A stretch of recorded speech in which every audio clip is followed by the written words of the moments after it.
Welcome, my friends, to the Bob and Brad podcast. My name is Mike Keenitz, and today I am interviewing Dr. Ken Brown, who is a board-certified gastroenterologist, researcher, and entrepreneur who's been helping people improve their gut health for over 20 years. In this episode, we're going to be talking about the gut, what really causes bloating, how stress affects digestion, and what you can do naturally to support a healthier microbiome. So without further ado, here is Dr. Ken Brown. Well, welcome to the program, Dr. Ken Brown. Thank you so much for joining me today. Absolutely, Mike. Thank you so much for having me on the Bob and Brad podcast. Thrilled to be here. Before we get into everything related to gastrointestinal health, I thought maybe we could start by you telling our listeners a little bit about your background and how you got into this field.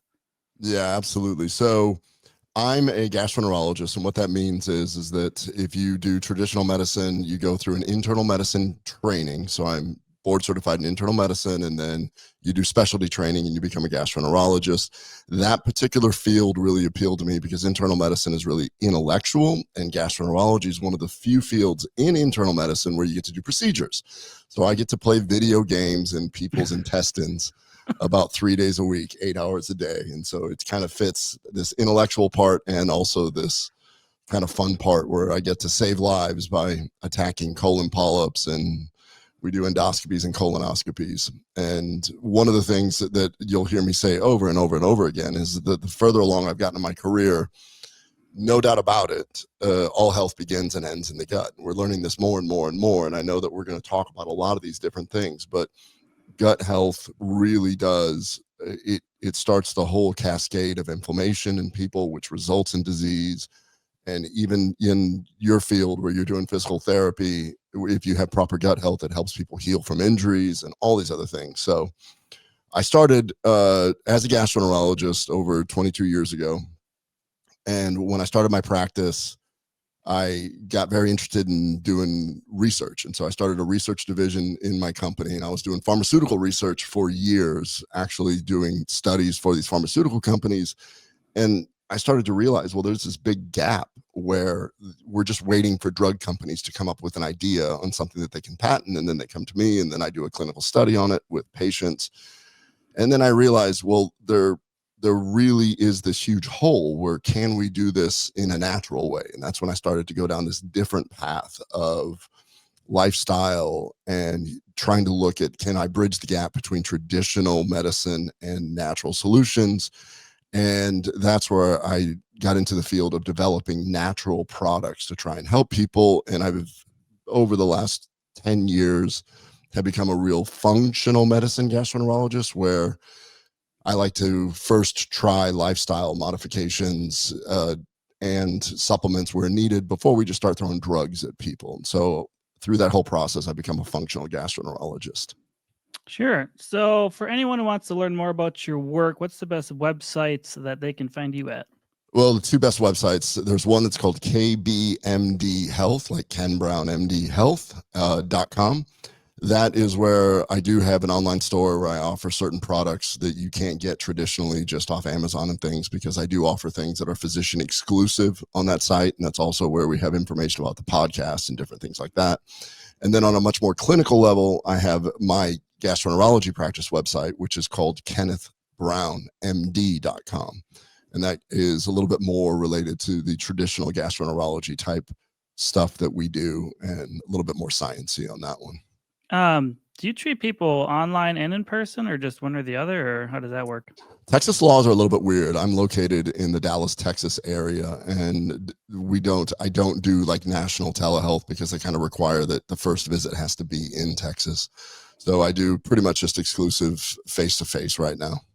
Okay, just curious, because we get questions later, and I'm like, I don't know.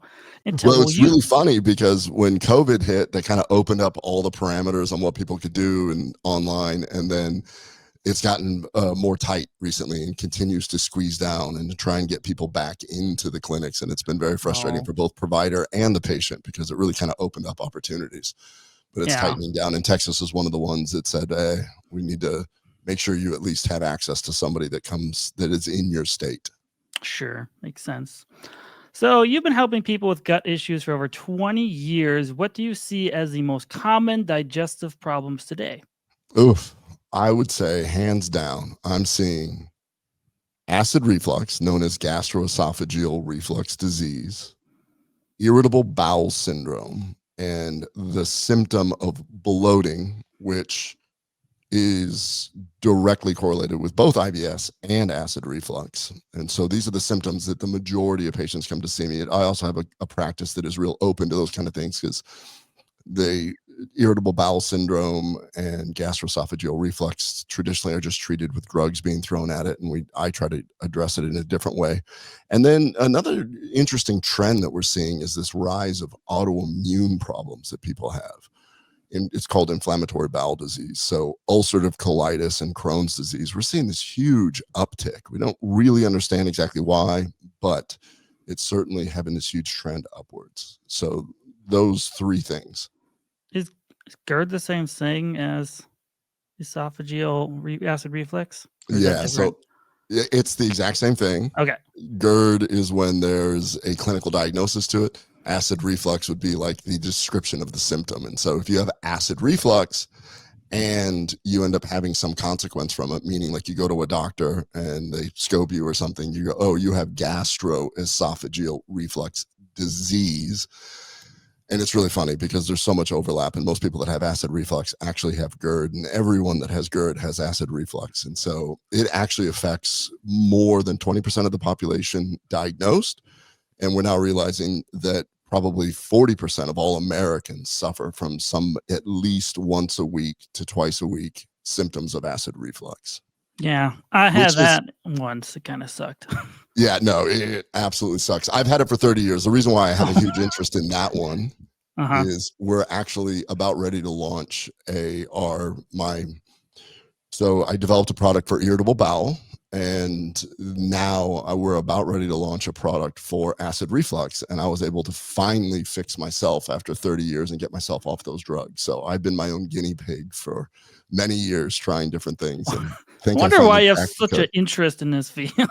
Yeah, it's always funny when you have worse symptoms than your patients. So. Yeah. Luckily mine was just a small bout, and I got in a protein pump inhibitor.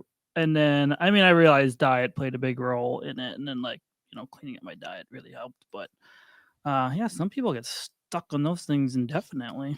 Well, yeah. So I was one of them. For 30 years, I was on these medications and tried to get off, and then tried every natural treatment that I was finding online and doing everything. And every natural treatment I tried, I have this unique opportunity that I have this pool of patients that I can try things on. So I can do clinical trials out of my office, coming from a research background, and trying these different combinations, and then finally found something that worked on me. And then we're about ready. We just submitted a publication to a gastroenterology journal on the results of our product on that one. The problem with gastroesophageal reflux disease, GERD, is it isn't just a nuisance. It's also the cause of the most rapidly rising cancer in my field, which is esophageal cancer. So this is not just, these things are not just benign. They create other issues. And so there's definitely a need to try and find different, ways to treat this. Yeah, I'd imagine the acidity from the stomach acid hitting your esophagus every day is going to start wreaking some havoc eventually. Yeah, it does all kinds of things. Yeah. Every day today I just set up here. I just got done doing 20 procedures. Oh, yeah. And I'm removing polyps and finding cancers every single day. So, and finding, and strictures and dilating esophaguses and doing all kinds of, it's video game, it's, I love it. So, I guess. So what do you think most people get wrong about bloating or IBS? So let's start with IBS, irritable bowel syndrome.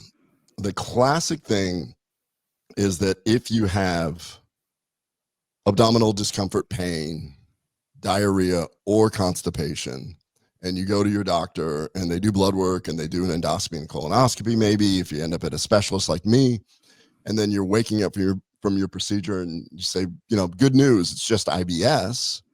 When I trained, I was taught that IBS is in your head. So the treatment, and remember, I was doing clinical research, so I've kind of always been a little ahead of the curve. I still have colleagues that will treat patients. They'll say, you have IBS, and then you get put on an antidepressant. because it's in your head. If we want to equate this to something else, in 1960s, 70s, if you had an ulcer in your stomach, then you were told that you have this ulcer because you're stressed, or you have too much going on, and then you were given like a Valium or something to try and calm down. And then in the 80s, a gastroenterologist figured out that these ulcers were actually being caused by bacteria, and it's called Helicobacter bacteria.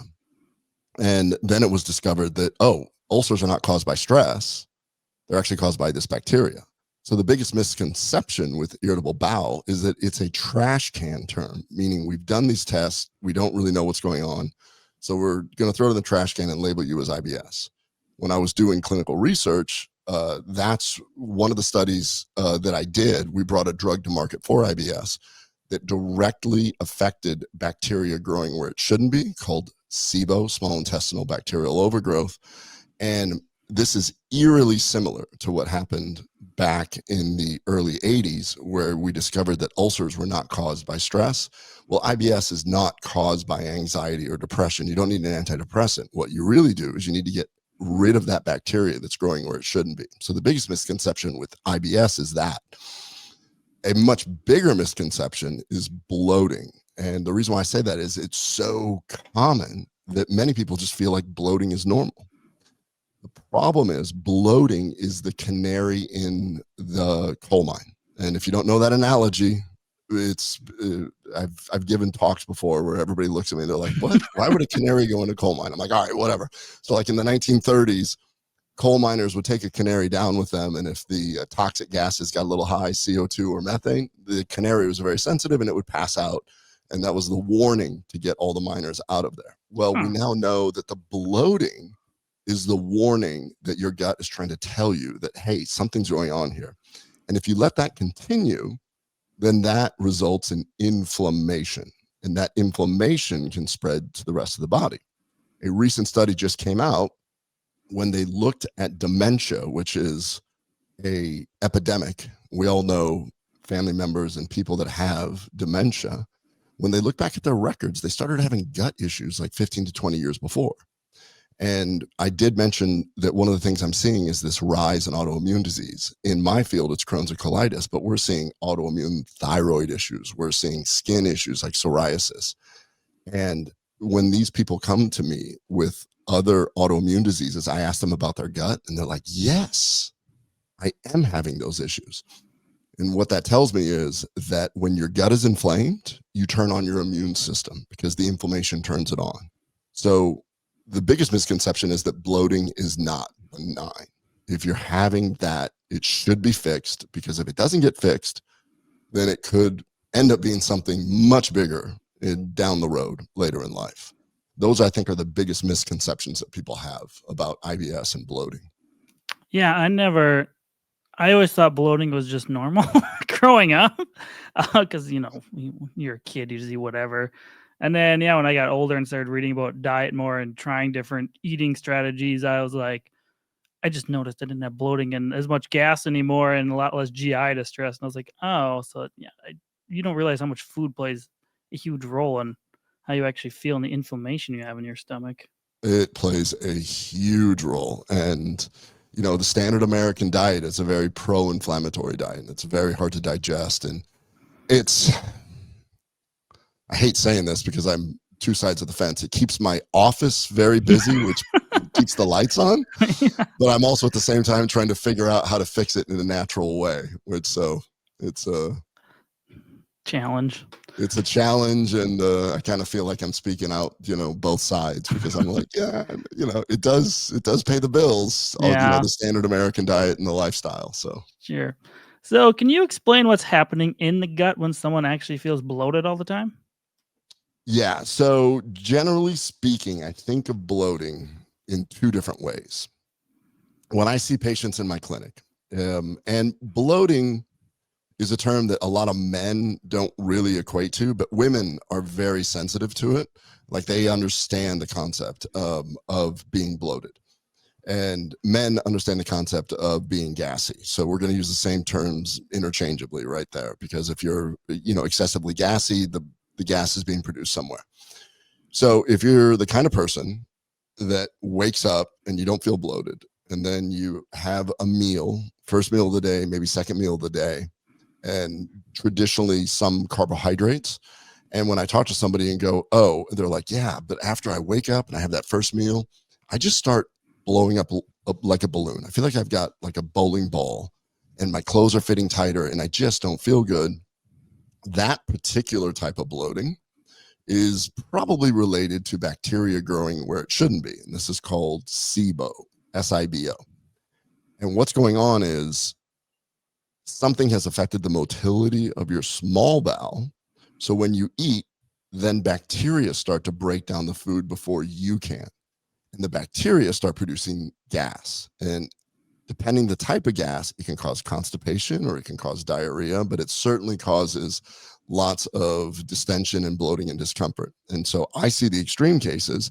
And so I'll have women that'll come to me and they're like, no kidding. I mean, like I will wake up flat and by dinner time or after dinner, I feel like I'm 4 months pregnant and I'm just feeling miserable. So that's one type of bloating, which is probably related to bacteria growing where it shouldn't be. And it's these bacteria that are wreaking havoc in your gut.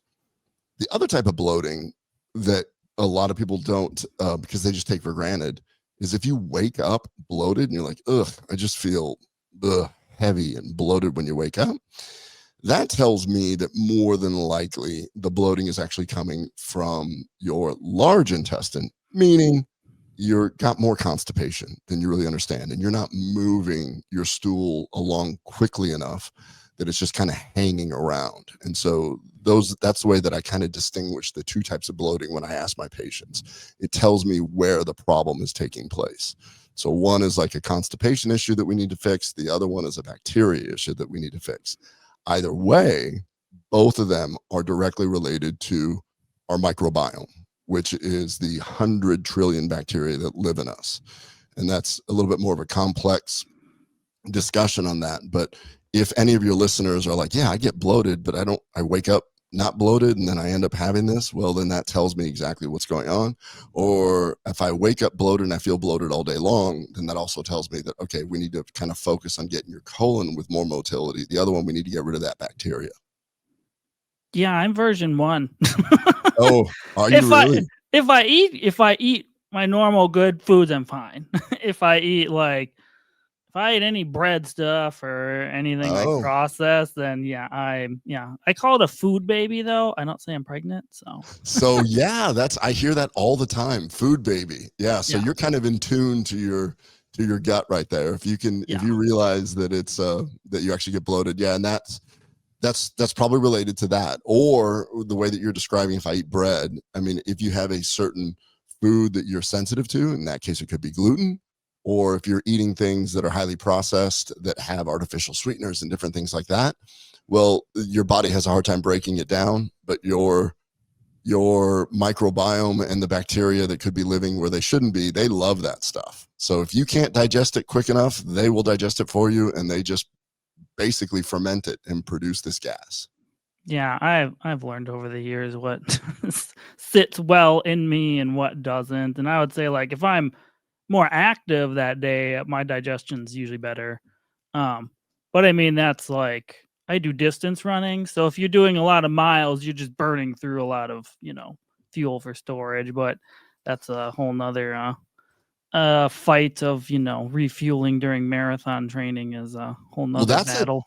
that's a really interesting thing, because in my practice, I actually do have quite a few elite triathletes and elite long distance runners, because when you exert your body like that to that kind of extreme, if you're doing these extreme miles or if you're doing that and then you're refueling with packets, goo, or whatever that has a lot of high fructose because it's supposed to be absorbed rapidly.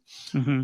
Well, I have a lot of these. In fact, I had this one athlete who came to me and I ended up treating his gut. He was a professional triathlete.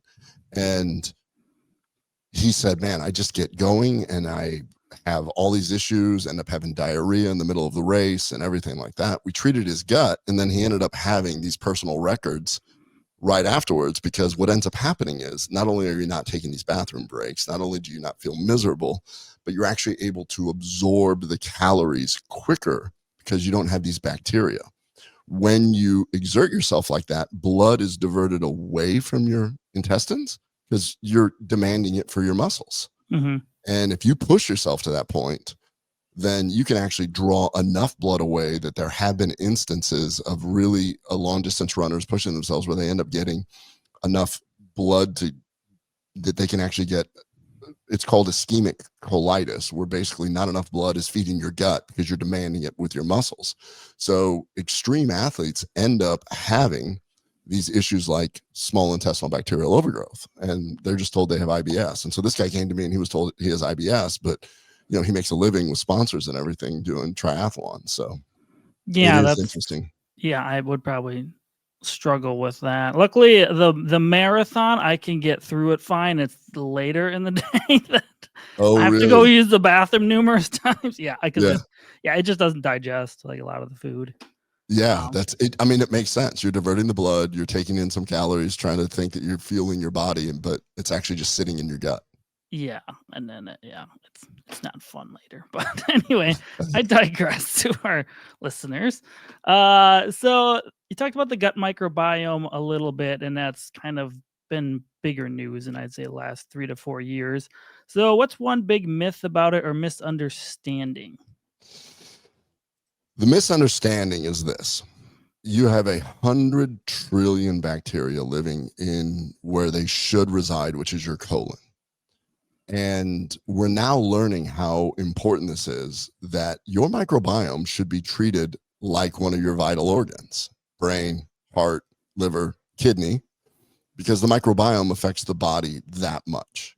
So the biggest myth is that it's not just these inert organisms. They're actually constantly in communication with your gut, with your brain, with your immune system. And if your microbiome gets sick, you get sick. If you treat your microbiome well, it'll keep you well. And the myth is that people now are hearing about the microbiome, but it's way more complex than we are probably even realizing right now. It's way more complex. And so people go, oh, well, I'm going to take a probiotic to help my microbiome. And right now, the data does show that traditional probiotics probably never make it to where they need to go. They get destroyed by the stomach acid, the bile, the pancreatic enzymes, and all that. And taking a probiotic, meaning one strain, is probably not the thing that's helping at all. What we do know is if you feed your microbiome what it needs, which are fiber and polyphenols, and you treat your microbiome well, which is make sure that it does have its own circadian rhythm and it's a living organism in you that works hopefully synergistically and not working like a parasite against you where it's harming you. All the things that you're supposed to do, eat well, sleep well, exercise, they're all equally good for your microbiome. So I think the biggest myth is you can't just take one particular thing and suddenly turn your microbiome around and make it perfect. So it requires you treating your body well, which treats your microbiome well, and then you feed it what it wants. And over time, your microbiome will, we call it diversify. It will become, instead of being like a desert, it's like a tropical rainforest with thousands of different species working together, talking to each other, and doing this.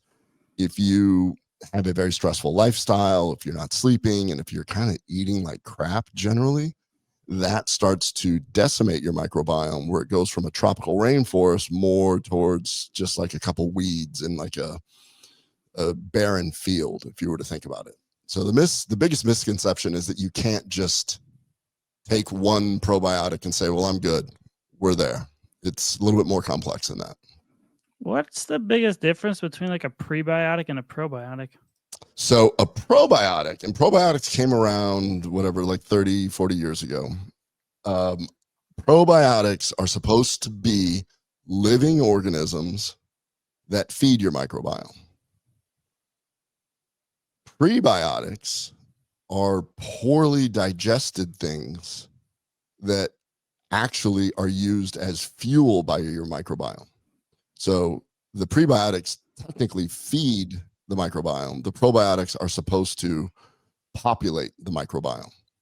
What we have seen now in my field after 30 years of research, that probiotics, and I say probiotics as being traditional probiotics because I have been doing some research with what we call spore biotics, which are living organisms that are able to form this tight shell and survive the gut. And then they can go in and actually help populate the microbiome.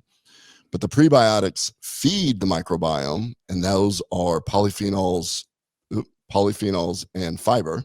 Those are the two things that really help feed the microbiome. And the probiotics are supposed to, if they can make it to the colon, they help populate the microbiome. And so that's the difference. I'm more interested in the prebiotics, having a whole food diet, making sure you have different types of fiber, making sure you get enough polyphenols. We know that that seems to have a greater effect over time on your microbiome as opposed to taking a simple probiotic that probably gets destroyed before it even gets to the place it needs to go. So what are the, is that a big fake hype behind all the prebiotic pops nowadays, or sodas, whatever you call them down south? Oh yeah, the poppies. Yeah. So it is funny where there's been a lot of science on this, and then once it hits like this marketing trend and a bunch of companies start jumping on board. Yeah. So, and then now you're also seeing the whole postbiotic or Zinbiotic or whatever it is. Everybody's using these marketing terms. All postbiotics are when your microbiome breaks down fiber or polyphenols, they produce different molecules. And this is where the science gets really cool. And that's, I've been working with different scientists around the world over the last, honestly, over the last 10 years. This is where it gets really cool because this is where your microbiome produces the things that help your body systemically. So if you think about it, when you eat something and it's a fiber, it doesn't get broken down. Like your body doesn't digest it, and it makes it to your colon, and it's there to feed your colon, or it's there to feed your microbiome that lives in your colon. And your microbiome, if you have a healthy microbiome, breaks that down and produces beneficial things. So I would say that you're going to see a shift over the years of people getting away from these traditional probiotics and heading more towards the prebiotic market because the data is looking better. Sure. Huh. That's fascinating. Print probiotics used to be like they used to only give yogurt if you went to the doctor, I heard. Yeah. So I'm a fan of probiotics if they are wrapped in a polyphenol shell. What I mean by that is when you have fermented foods like sauerkraut and kefir, or not kefir a little bit because it has some postbiotics, but sauerkraut and kimchi, for instance, those are the two that come to mind right now. Mm-hmm. There's the bacteria are in the actual vegetable and they're fermenting. So they're actually surviving because they have a vehicle to make it all the way to the microbiome. So the yogurt cultures may have some beneficial effect, but that's how it all started. It started with Jamie Lee Curtis and Activia, whatever it was, 30 years ago. And it started a $40 billion market just on that one thing. Yeah. Oh, the old days. Anyway, so how much can stress or anxiety really affect digestion and gut health? Wow. Stress and anxiety play a huge role in gut health in several different ways. When you're stressed out or you're anxious, you're turning on your sympathetic nervous system, and that is the fight or flight. So if you were to think about this, when we've evolved, we were cavemen and a saber-toothed tiger was coming after you, your gut shuts down because you don't need to stop and take a poop while you're being chased by this big animal, right? So it's an evolutionary thing that when you get stressed, your sympathetic system goes up and your parasympathetic goes down. What that means is that your gut motility and everything changes because your body's fighting or flighting. But here in this chronic stress issue that we have, where people have chronic stress or anxiety throughout the day, low levels of that fight or flight are always affecting the gut. And when that happens, you have a hormone called cortisol, which gets released. And when cortisol is released, it affects the motility of your gut or the movement of your gut. And it also adversely affects your microbiome. So we know that stress, you feel stressed, you're anxious, your gut changes, but your microbiome don't like that either, because that cortisol is a direct insult to the microbiome, and you end up changing how the microbiome, it shifts it to more gas producing bacteria and less beneficial bacteria. So the first thing is the motility, the second thing is the microbiome, and then the third thing is that you have what's called a gut brain axis. There's direct nerves from your gut to your brain and your brain to your gut. So think about this. We use the term when you're about ready to give a big talk or you're very nervous about something, I've got butterflies in my stomach. We've said that forever. We've tied our emotions to our gut. And we know a lot more about the science on this, where there's direct highways back and forth between the gut and brain. And what we know is that if the gut is inflamed, let's say you're bloated, it sends signal to your brain. And your brain can start receiving messages that starts becoming anxious, have brain fog, have these different things. And then it becomes a negative feedback loop. It sends back to the gut feels worse, the gut tells the brain I'm feeling worse, the brain gets more anxious. So you have this gut brain axis constantly going on. So stress is a huge factor in gut health because it's constantly affecting those different pathways. Yeah, I would say I purposely never eat anything I know is going to throw off my stomach if I have a lot of work to do, because I just get brain fog or tired or more annoyed at things. So if I eat better, I usually perform better at work or whatever I'm doing. So yeah, that's Yeah, for I sure. agree with this. Yeah, I'll be in a mood if I eat poopy food. I know. I don't know if that's the same with everyone else, but I understand what you're talking about. Well, I think that you might have a low level issue where you do have this bacteria. You might have a gluten sensitivity or something like that. And so, yeah, you would be the type of person that eventually, if it bothered you enough, you'd make an appointment with a guy like me. Yeah, I kind of know what to avoid, at least eating wise. I do that. I haven't gone to a gastroenterologist yet, but do you want to talk about the new type of supplement you created for the gut and how it differs from probiotics? And I'm going to let you pronounce it because we talked about it earlier and I'm probably going to butcher the name. So I'll just let you explain it. Yeah. So I developed two products. One is for the general public. The other one is a physician only line, and it's called Atrantil, Atrantil. It's a funny name. Bad mistake on my part to name it that, but this is my first startup. But it's called Atrantil, and then I have a version called Atrantil Pro, where I did work with a microbiologist, because since we know that these traditional probiotics don't work, we were able to put 3 specific spore-based bacteria, and what that means is they'll survive the gut, and they use these polyphenols, which are the molecules in Atrantil, to help break it down. So Atrantil Pro is sort of a biohack version of the regular Atrantil. But Atrantil is a product that, when I was discussing that I was doing clinical research, and this is over 15 years ago or so, I was in the middle of doing research, working with a doctor. It's kind of an interesting story, actually, because I went to a dinner, and this is early on in his research. His name is Dr. Mark Pimentel. He's out of California, brilliant man. And he was doing research on irritable bowel syndrome. And he goes, I have models to show, he had mouse models at the time, that IBS is not in the brain. It's caused by bacteria. And I can reproduce it consistently and have these mice and put them through different things. And I was like, man, that's fascinating. I said, I'm super interested in that. I'm doing some research. So if you ever, get to the point. And then he contacted, and I became one of the leading enrolling sites in the country for this drug called Xifaxan for irritable bowel with diarrhea. And as I'm communicating with these scientists across the country, I'm like, wow, well, this is for diarrhea, but what about the bloated, constipated person? And that's when, he's like, yeah, unfortunately, we don't have anything for that, because we're now realizing that it's different types of gases that are produced by these bacteria. So if you're bloated and constipated, then you probably have this It's actually its own type of bacteria called an archaeobacter, but you have this thing that produces methane gas. And modern antibiotics don't work on methane. And I'm in my office and I'm like, wow, wait a minute. I'm originally from Nebraska, so I'm from Omaha, Nebraska. And at that time, when I was going to med school there, they were trying to figure out how to decrease methane production in cattle.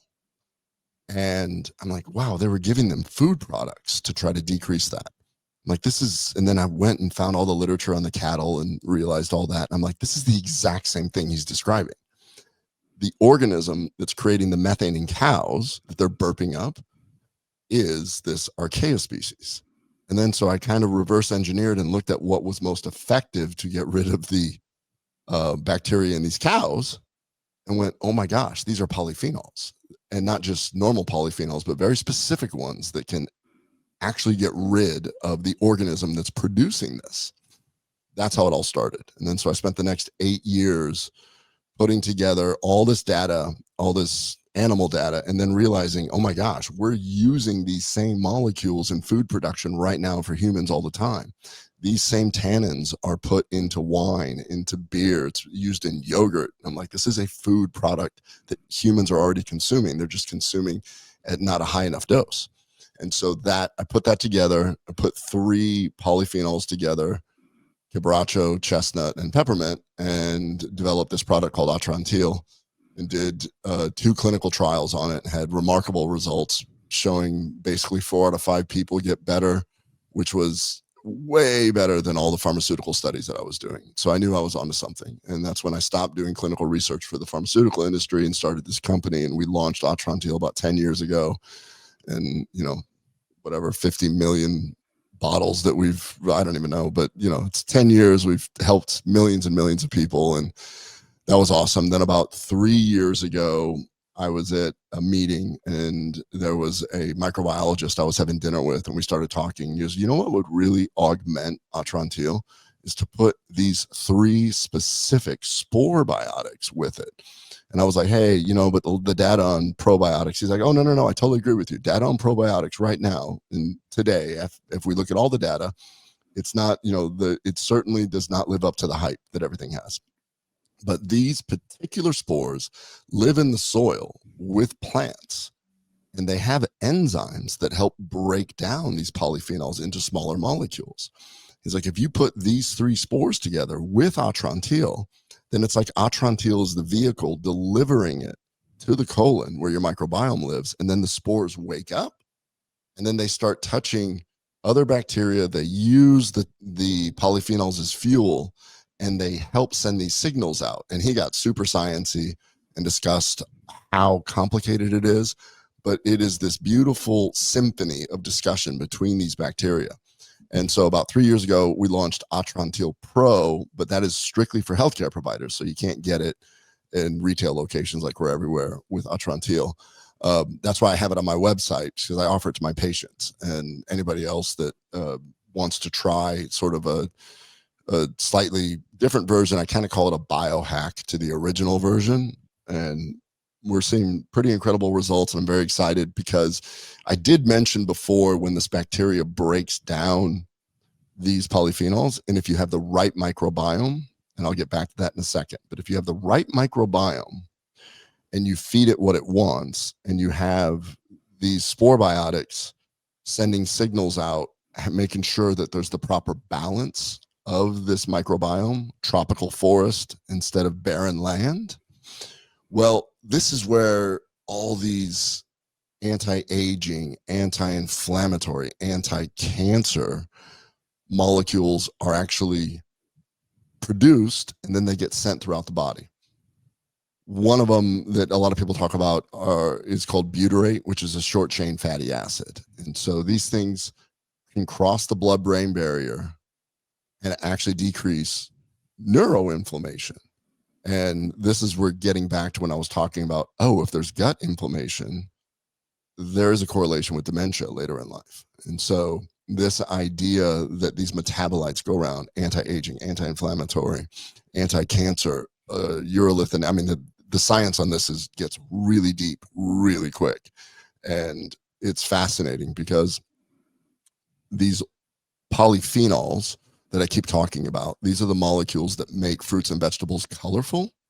So it's why the Mediterranean diet's healthy for you. So if you eat a bell pepper that's, bright red, it's the polyphenols in that are actually making it that color. Well, it's these molecules.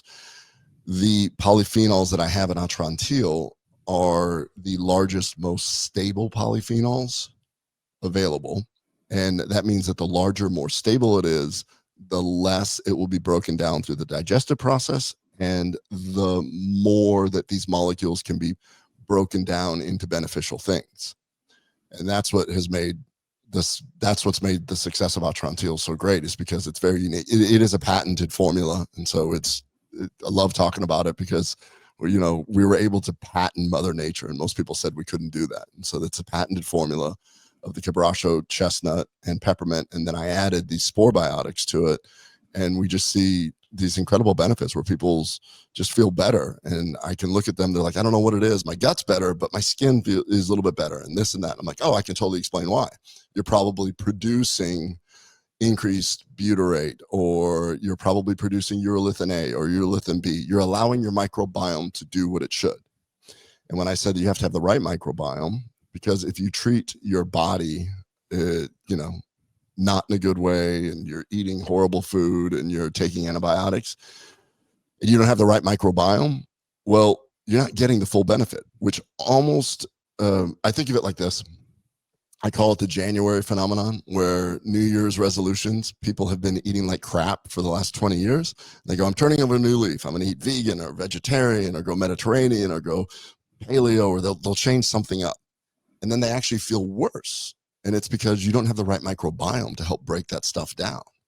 So if you don't have the right microbiome to break down the food, then you probably don't have the right microbiome to break down a lot of supplements that people think are good for them. Because when I'm talking polyphenols, we're talking about supplements you may have heard of: turmeric, curcumin, quercetin, all these different berberine, all these different supplements are actually polyphenols. They're just smaller phenolic compounds of a larger molecule, and we have the larger molecule. So your microbiome actually produces or breaks down, and you'll find quercetin once the microbiome metabolizes it. And we've done studies with a group out of Spain where they took our product and they put it through a digestive process and then fermented it with healthy microbiome. And it just came out with all these molecules that we recognize: green tea extract, quercetin, urolithin A, urolithin B. And I'm like, all these molecules are on shelves. And if you don't have the right microbiome, you're still not getting the best benefit. So that's why it's super, super complex, really fun. I like being in a space where I know it's going to keep changing constantly. And I'm just sort of trying to keep up with all these scientists that I talk to around the world. So is it capsules or powder, or what is the? Capsules. Okay. How many do you take a day? So if you have like your case, like if you have your case, how many would I take a day? I would put you on at least a 30-day course. Because I'm saying you're symptomatic, you have most likely bacteria growing where it shouldn't. In the clinical studies that we have show that 4 out of 5 people will get better if they're bad like you, where I'm going to put you on 2 capsules 3 times a day for 30 days, the 6-30 plan.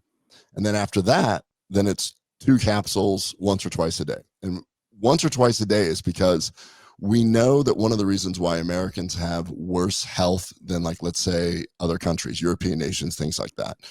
Michael Pollan, who's an author and he's done a bunch of movies, he brought up that Americans tend to only get their polyphenols through coffee and tea, mostly coffee. Coffee, yeah. Yeah, because that actually has polyphenols in it, but we should be getting more. So 2 doses of Atrantil is equivalent to 5 bowls of berries. And people know that berries are good for you. And so the way I say it is, after I get you feeling better, then you just take your daily dose of polyphenols, which is 2 twice a day. And then if you've got food sensitivities like me, like I've got gluten sensitivities, I just carry it around with me and I just take 2 whenever I'm going to go out to eat. The beauty of having Atrantil Pro is that I know that's continually rebuilding my microbiome in a more methodical, faster way. So I end up moving from the acute treatment of Atrantil of 6 capsules for 30 days and then just do maintenance, which is the way that people think about probiotics. You just take Atrantil Pro, which is the spore biotics plus the polyphenols, the 2 things. And then all you got to do is just add a little fiber in your diet and you're going to be right as rain. Sounds like I need to get on a a dosage of this to fix my issues over time. Is that what so did Jamie's husband do that? Who's Jamie? Sorry. Oh, sorry. I got an email from Jamie and said her husband's stomach issues were better initially how I met you. So maybe that was how it started, but okay. Yeah. I'll have to ask her. Maybe he found this. Well, if it's 6 degrees of separation from me. So if you're near me, I'm going to tell you about it and you're going to get on it. And then they're going to tell somebody and they're going to tell somebody. So Jamie may be just slightly out of the reach of, she's my boss. So that's where I originally got in connection with you. So that's awesome. Must have been where it all started. Okay. So how do you make sure your products are backed? Well, I guess we kind of talked about this, but you can answer this more if you want. How do you make sure your products are backed by real science and not just hype? Yeah, I mean, first of all, try it on myself. Yeah, clinical researcher before this, pharmaceutical companies. Yeah, clinical researcher, and I'm very adamant about making sure that anything that we produce is effective. So this is, we kind of brought up the whole probiotic thing. That's why we didn't really get into that space until I hooked up with Kieran Krishnan, who's his PhD, where he's like, no, this is how you make it more effective. So not a marketing thing, all backed by science, all backed by clinical trials, fortunately, I'm still a practicing gastroenterologist that happens to love this space. And I happen to have patients that are very willing to, try things out with me. And, the randomized trials that we've done on Atrantil and now heading into this new reflux product, I'm very excited because we're seeing pretty good results with that. And I feel like I have round 2 that I'm about ready to launch where I've stepped on all the landmines already. Well, I'm naive to say that. I probably have a lot more landmines that I just haven't figured out yet. But I feel like this is on our round 2. I'm really excited that I can tackle something that fixed me. So maybe you can get Jamie Lee Curtis to promote it in a commercial and you'll go off. Yeah. So when people are shopping for gut health supplements, what should they look for or avoid? There's a lot of marketing hype out there. So if there's a supplement that is claiming a whole lot and not staying within the guidelines of what the, I forget the regulatory things. I'm just going to say FDA. I think it is the FDA that monitors this, but you can't make claims. So when people are making claims, and it's very funny because I see all these competitors that come out and they'll say, we cure IBS. And I'm like, no, you can't say that. Like, that's illegal. And then I just kind of look and I'm just like, oh my gosh, they've got so many ads on, on Meta right now. They're just, murdering out there saying this. And so that kind of like raises a flag. Okay, well, they're not really, they're making outrageous claims because unless you've got clinical studies to prove it, unless you've gone through the proper channels, you can't do that. I also think that there's a lot of products out there with so many ingredients in a proprietary blend. It's 30 things that is all there. And that probably is not an up and up type company. If you do look at something, make sure that it's GMP certified, which is good manufacturing process, or USP certified, which is like another society that does third-party testing. We took it to a whole new level, and we do that, but we also did NSF certified, which is certified for sport, because this way Olympic athletes can take it, professional athletes can take it. And I've got 2 kids that play Division I tennis, and I can't have them taking something like the university has to prove what they take. But since we're NSF certified, both universities allow them to do it. So I think that's the biggest thing. And, just avoiding, there's so many products out there, but if it seems too good to be true in the sense of making claims, start looking at it a little bit. If there's, 30 products, like I know. So when we first launched Atrantil, in fact, I talked to my team when I was getting ready to talk to you. we've launched in Canada and Europe, and in Canada and Europe, we've got the exact milligrams of each polyphenol. And then I went, oh my gosh, I don't think we've changed that. When we initially launched Atrantil, we were getting our patent. And so we had to put proprietary blend, but it's only 3 ingredients. And I'm like, hey, when we do our next run, we got to get off that proprietary blend and actually show people what the milligrams are. It just shows how busy we've been over the last 10 years that you forget to even look at your own bottle because you're just, you're out there just grinding away. And I'm like, yeah. So I would say that, but a simple label that you know what you're reading is really important, and manufactured in the appropriate way is probably the simplest steps you can do. Oh yeah, you see so many athletes get suspended for banned substances and they didn't even realize they took anything illegal. Exactly. Yeah, exactly. So over your career, how has your view of gut health changed? Wow. That is you talked about a little bit, but that's a pretty profound thing. Can I tell you an anecdotal story that really kind of knocked me on my butt a little bit? About 8 years ago, a mother brought her 18-year-old autistic child to see me, and the mom was a dermatologist and successful dermatologist. And she brought her son in, who was 18, who's now essentially like a grown man. And he was nonverbal, very withdrawn. And she said, the reason why I'm bringing him to you is because 3 years ago, he was verbal, more verbal than he is now. And he was very kind and polite. And he's become combative, nonverbal, that they actually kicked him out of his day home where she would take him and he would stay. And she had to quit her job as a dermatologist because they wouldn't accept him, and they wouldn't keep him anymore. And I apologized to her. I said, I'm not an autism specialist, and I'm an adult gastroenterologist. She's like, no, I'm fully aware. We've been to all over the country, and she had the resources to really try and fix this. She goes, but the one thing I've noticed is he acts out after he eats. That's when he really acts out. And I was like, oh, okay. So I went to examine him, felt his belly, and it was very tympanic, meaning it was full of air, completely full of air. And he was kind of aggressive with me, pushing me off. I'm like, well, I don't know what we can do here, but what we can do is treat his gut. So let's just treat his gut. Let's change his diet. And, if as much as we can, let's treat his gut. And I treated him for bacterial overgrowth. And she brought him back in 2 months later, and she was crying. And he said, good morning, doctor. And I went, oh my God. Wow. Yeah. And she goes, thank you.